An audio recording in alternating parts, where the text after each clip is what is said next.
All right, let's dive right in. If you're an FE teacher, you're constantly thinking about one thing. How do we really, truly stretch and challenge our learners? Well, in this explainer, we're going to get super practical and look at how the structure of what we do in the classroom is way more important than the activity itself. So there's this kind of myth, right?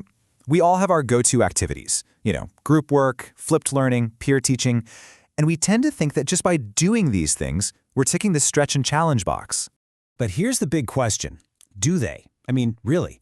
Does just putting your students into groups or telling them to go research something automatically mean they're engaged in deep, challenging thinking? Well, the answer might not be what you think. Because here's the thing. The real key isn't the name of the activity. It's what we're asking learners to do with their brains during that activity. The secret sauce, if you like, is all about the level of thinking we demand from them. And this quote just nails it. It's not about the what, it's about the how. It's how we design that learning experience that makes all the difference.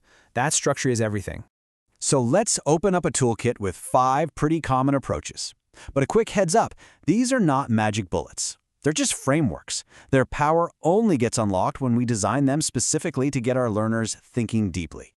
First up, peer teaching. We've all seen this, right? You ask one learner to explain a concept to another.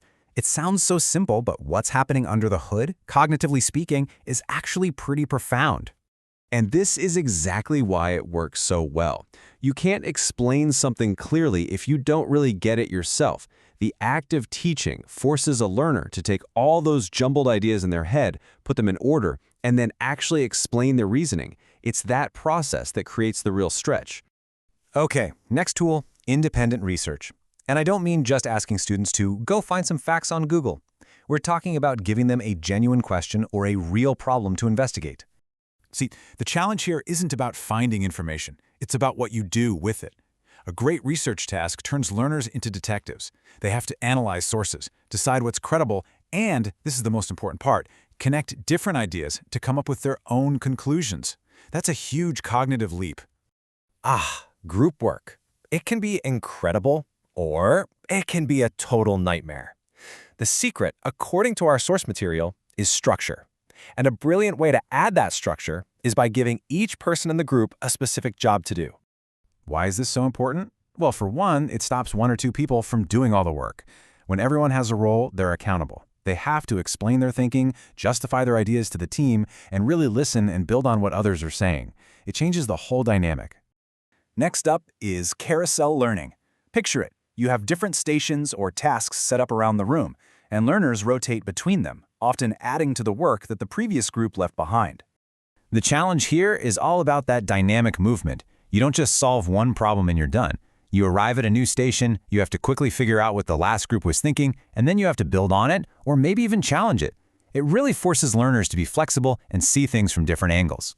And our 5th tool is flipped learning. You probably know this one. It's where learners get the basic content, maybe from a video or a reading, before they even walk into the classroom. Now, the real genius of flipped learning isn't just the homework part.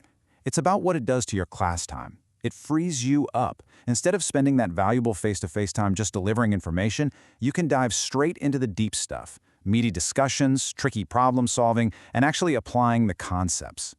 Okay, so we've got the toolkit, but what does this actually look like day to day? Let's take a simple group work activity and see how one tiny tweak can change everything.